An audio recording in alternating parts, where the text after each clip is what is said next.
Hello दोस्तों, welcome back to cute mock. मैं हूं प्रियांशु सिंह, आपका political science and history educator. इस टाइम पर हम class 12th political science era of one party dominance chapter पढ़ रहे हैं। लास्ट लेक्चर में हमने कुछ इंपॉर्टेंट पॉलिटिकल पार्टीज जो इंडिया में एग्जिस्ट करती थी at the time of independence, उनके बारे में पढ़ा। एंड ये जो वीडियो है इसके अंदर हम पढ़ेंगे the emergence of opposition parties eight the time of independence. Basically जब 1947 में हम आजाद हो जाते हैं, 1951 1952 में जो इलेक्शंस होते हैं उस टाइम पे हमारी कौन कौन सी ऑपोजिशन पार्टीज होती हैं, उनका क्या रोल था, ये सारी चीजें हम पढ़ेंगे आज के इस वीडियो में। ऑल राइट, इसके पहले कि मैं टॉपिक स्टार्ट करें, एक बहुत ही इंटरेस्टिंग कार्टून हमारे एनसीईआरटी बुक में हमें देखने को मिलती है which is here on the screen. एक बार इसके बारे में हम डिटेल में जानते हैं।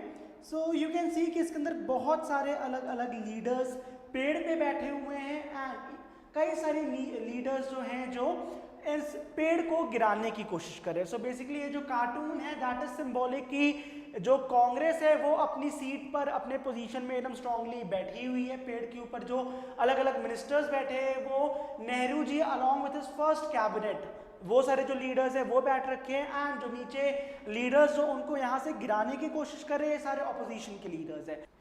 आइए एक बार इस कार्टून को हम डिटेल में स्टडी करते हैं। वी कैन सी कि ये जो पर्सनैलिटी है ये कोई और नहीं, खुद नेहरू जी हैं। He was the first prime minister of independent India and ऐसे बहुत सारे इंपॉर्टेंट पोजीशन थे जो इन्होंने खुद अपने मिनिस्ट्री में होल्ड कर रहे थे। For example he was his own foreign minister, right. उसके अलावा अगर हम चेक करें हमें इस कार्टून के अंदर ये जो फिगर है ये है मौलाना अबुल कलाम की इमेज। उनको ड्रॉ करा गया है। Maulana Abul Kalam was the first education minister of India. Next हम यहाँ पे देख सकते हैं कि राजकुमारी अमृत कौर है यहाँ पर। इनको इंदिरा गांधी से आपने ये कंफ्यूजन नहीं क्रिएट करनी है। Indira Gandhi was not a part of the first cabinet, she was राजकुमारी अमृत कौर जो कि इंडिया के फर्स्ट हेल्थ मिनिस्टर थी। नेक्स्ट हम इंडिया के first defence minister Baldev Singh को भी यहाँ पे इस कार्टून में देख सकते हैं। वैसे ही और भी कई लीडर्स ड्रॉन हैं। अगर हम इनको थोड़ा बहुत रिजेंबल करें तो ये रफ़ी अहमद किडवई जैसे लग सकते हैं, ये हमारे जगजीवन राम जैसे थोड़ा बहुत रिजेंबल कर रहे हैं। ये जो पेड़ के टॉप पे के ऊपर जो अलग अलग मिनिस्टर्स हैं ये है हमारे Nehru ji and his first cabinet. इनकी जो पोजीशंस थी वो आपकी बुक में, एनसीईआरटी की बुक में अलग अलग जगह मेंशन है अलग अलग लीडर्स के बारे में। You have to remember these information, इसको नोट डाउन कर लीजिए। एट द सेम टाइम हम नीचे देख सकते हैं कि ये जो लीडर है AK गोपालन, देन आचार्य कृपलानी, देन ये लास्ट में अगर हम देखें तो सरदार हुकुम सिंह, ऐसे कई सारे और ऑपोजिशन के लीडर्स हैं जो हमें इस कार्टून में देखने को मिल रहे हैं। This cartoon is very important, जिसमें ये दिखाया जा रहा है कि कांग्रेस एक डोमिनेंट पोजीशन पे मेंटेन्ड है एंड बाकी जो लीडर्स है जो ऑपोजिशन है वो उसको वहां से हटाने की कोशिश कर रहे हैं। ऑल राइट, ये इमेज आपको आपके एनसीईआरटी के बुक में देखने को मिलेगी एंड ये जो पूरा बारग्राफ वाला स्ट्रक्चर है इसके अंदर आप देख सकते हैं कि बहुत सारी अलग अलग पार्टीज यहाँ पर मेंशन्ड है।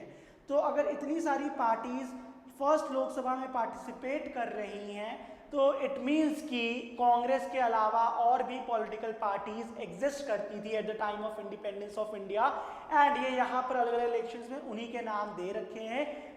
let us understand what was the role of these opposition parties जब इंडिया में इलेक्शंस स्टार्ट होते हैं, the first few general elections.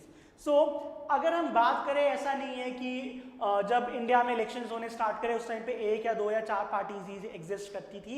ऐसी बहुत सारी पार्टीज थी जिन्होंने इवन फर्स्ट जनरल इलेक्शन के अंदर पार्टिसिपेट करा था, बट डोमिनेंट पार्टीज उनमें से कुछ ही थी।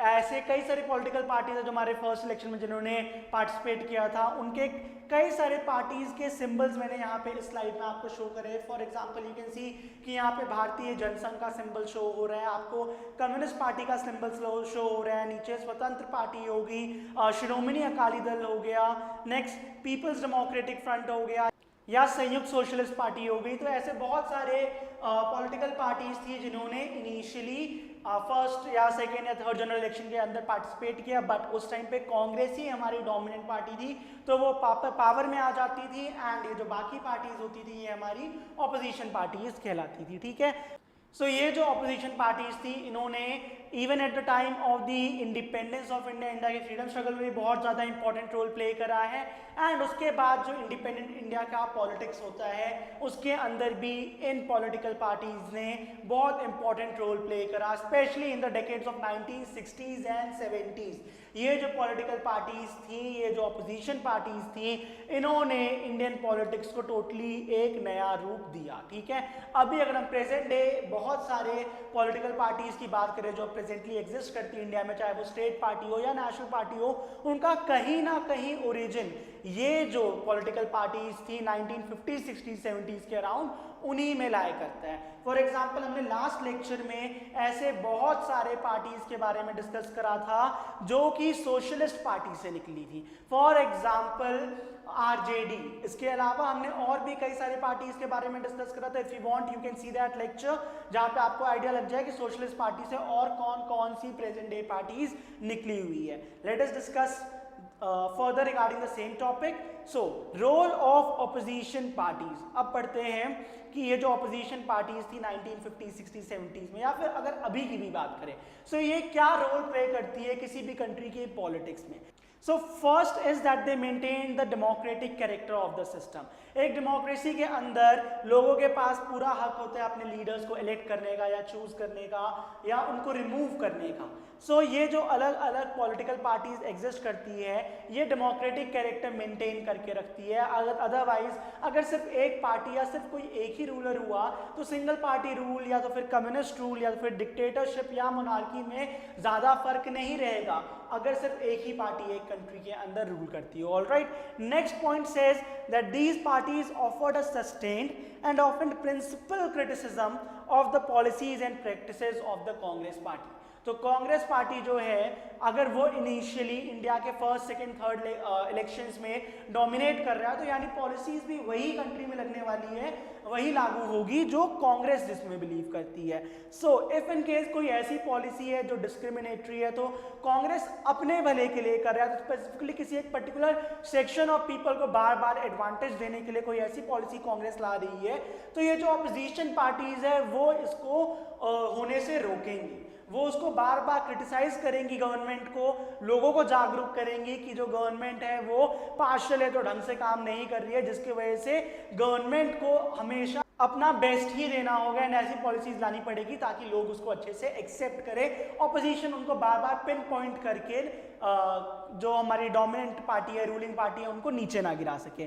Third point says this kept the ruling party under check. ये सेकंड पॉइंट से रिलेटेड है कि जो भी हमारी रूलिंग पार्टी है वो हमेशा ऐसी पॉलिसीज बनाएंगी जो इजीली एक्सेप्टेबल हो बाय द पीपल, क्योंकि अगर वो कोई ऐसी पॉलिसी बनाए जो सिर्फ उसी रूलिंग पार्टी को ही फेवर करती है, उसके लीडर्स को फेवर करती है, तो ऑपोजिशन इस चीज को हाईलाइट करेगी, जिसकी वजह से public next time ruling party को पावर में नहीं आने देगी एंड किसी और ऑल्टरनेटिव को चूज कर लेगी। The next point says these parties often change the balance of power within the Congress. ये जो ऑपोजिशन पार्टीज थी, ये कांग्रेस के अंदर जो बैलेंस ऑफ पावर था, यानी कोई एक पर्टिकुलर सेक्शन जो ज़्यादा स्ट्रांग हो जाता था, वीक हो जाता था, उस चीज़ को मेंटेन करने में हेल्प करती थी। सो बेसिकली हमने पहले के लेक्चर्स में पढ़ा है कि कांग्रेस एक सोशल एंड आइडियोलॉजिकल कोलिशन दोनों थी एंड कांग्रेस के अंदर अलग अलग फैक्शंस एग्जिस्ट करते थे, राइट। तो जो ये अलग अलग ऑपोजिशन पार्टीज होती थी जिनकी आइडियोलॉजी मैच करती थी कांग्रेस के किसी पर्टिकुलर फैक्शन से, वो उनको एनकरेज करती थी, समझ लो उनको पंप देती थी, उनको बूस्ट करती थी कि वो कांग्रेस के अंदर कोई ऐसा डिमांड रेज करे जिससे जो ऑपोजिशन पार्टी है उसका भी कोई मोटिव, उसका भी कोई मकसद पूरा हो जाए। सो दीज पार्टीज जो बैलेंस ऑफ पावर था वो कांग्रेस में चेंज करती रहती थी, अलग अलग फैक्शंस को पंप देती थी, उनको सपोर्ट करती थी, बाहर पब्लिक का भी ओपिनियन उस हिसाब से इफेक्ट होता था। सो कांग्रेस के अंदर भी किसी एक पर्टिकुलर सेक्शन का डोमिनेंस नहीं देखने को मिलता था because of these opposition parties. Next, these parties prevented the resentment of the system from turning anti democratic by keeping democratic political alternatives alive. जैसे कि हमने फर्स्ट पॉइंट में भी डिस्कस करा था कि अगर कांग्रेस पार्टी अच्छे से रूल नहीं कर रही है तो ऐसा नहीं है कि सिंगल पार्टी ही कंट्री के अंदर एग्जिस्ट करती है और हमारे पास कोई ऑल्टरनेटिव नहीं है किसी और पार्टी को पावर में लाके रूल कराने के लिए कंट्री को। सो अगर जो रूलिंग पार्टी है वो अच्छे से अपने फंक्शंस नहीं परफॉर्म कर रही है, तो जो ऑपोजिशन पार्टीज है वो इस चीज़ को हाईलाइट करेंगी, वो बोलेंगे कि अगर हम पावर में आते तो हम ये वाले इशू को तो डेफिनेटली एड्रेस करते, एंड ये वाली प्रॉब्लम तो पक्का ही आपको हमारे राज्य में नहीं देखने को मिलती। तो इसके वजह से जो पब्लिक ओपिनियन है वो उनके फेवर में चला जाता, एंड जब भी नेक्स्ट टाइम इलेक्शंस होते रूलिंग पार्टी को कम वोट आते हैं, जिस भी पार्टी ने ऐसी पॉलिसीज बताई थी जो पब्लिक को पसंद है एंड रूलिंग पार्टी को फुलफिल करने में सक्षम नहीं थी, तो वो पार्टी पावर में आ जाएगी। सो दीज पार्टीज, जो अलग अलग पार्टीज थी, ये हमेशा ही ऑल्टरनेटिव प्रोवाइड करती थी अगेंस्ट द रूलिंग गवर्नमेंट। कि रूलिंग गवर्नमेंट ढंग से काम नहीं करेगी तो भैया नेक्स्ट इलेक्शन में हम इनको बदल देंगे, किसी और को वोट देकर उसको पावर में ले आ देंगे, जो ढंग से काम करने को रेडी है हम तो उसी को वोट देंगे। ठीक है। Next point says that these parties also groomed the leaders who were to play a crucial role in the shaping of our country. So Congress के अंदर तो कुछ लिमिटेड लीडर्स थे उस टाइम पर, जो अलग अलग ऑपोजिशन पार्टीज थे इनके भी अलग अलग लीडर्स थे, एंड उनके अंडर भी कुछ जैसे इंपॉर्टेंट जो पोस्ट होते हैं, कोई प्रेसिडेंट है तो वाइस प्रेसिडेंट है, तो जो बाकी पोजीशन है, तो ये जो अलग अलग ऑपोजिशन पार्टीज थी ये ऐसे लीडर्स को ग्रूम कर रही थी, उनको हेल्प कर रही थी, उनकी पर्सनालिटी डेवलपमेंट में हेल्प कर रही थी कि अभी नहीं तो बाद में जाकर ये कंट्री के लीडर बन सकते हैं, and here they are getting that experience कि कैसे क्रिटिसाइज करना है गवर्नमेंट को, कैसे क्या फ्लॉज हो सकते हैं गवर्नमेंट के अंदर, हम अगर पावर में आए तो हमने क्या चीज़ें नहीं करनी है, ये सारी चीज़ें इन ऑपोजिशन पार्टीज के अंदर रह के अलग अलग पॉलिटिकल लीडर्स सीखते थे, समझते थे। सो ओवरऑल हम ये कह सकते हैं कि इंडिया के इंडिपेंडेंस के बाद जो इलेक्शंस होते हैं या तो जो फर्स्ट फ्यू फेज होता है, फर्स्ट फ्यू ईयर्स होते हैं about the democratic politics being practised in our country, जो डेमोक्रेसी इंडिया में प्रैक्टिस करी जा रही है वो बहुत ही यूनिक था। जो रूलिंग पार्टी थी एंड जो अपोजिशन थी उनके अंदर हमें एक बहुत ही हेल्दी रिलेशनशिप देखने को मिलता है।